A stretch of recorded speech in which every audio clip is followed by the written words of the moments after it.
Bonjour, alors le dernier des nôtres, c'est un roman qui se passe sur deux époques totalement distinctes.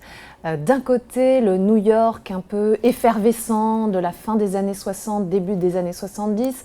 C'est l'époque de Bob Dylan, Patti Smith, Andy Warhol et la Factory.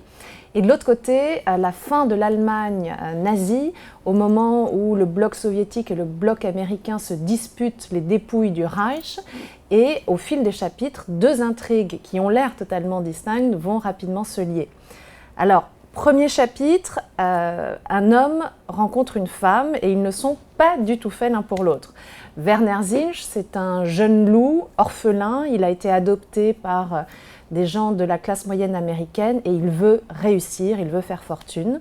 Il rencontre Rebecca, jeune fille artiste dont il apprend bientôt qu'elle est en fait une héritière, la fille d'un des hommes les plus puissants des États-Unis, et il va se donner beaucoup de mal pour la convaincre.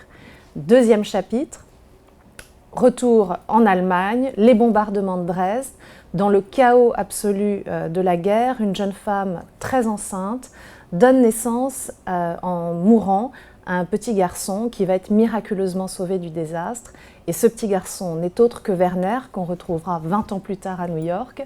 Et on va comprendre comment, au gré d'une opération secrète qui s'appelait l'opération Paperclip, très sulfureuse à faire, il se retrouvera 20 ans plus tard amoureux de Rebecca. Voilà. C'est le début de l'histoire. Forcément, je ne vous en livre pas toutes les intrigues, mais j'espère qu'en rentrant dedans, vous serez emportés, parce que moi, j'aime les livres qui nous embarquent et j'ai essayé de faire un livre qui nous embarque.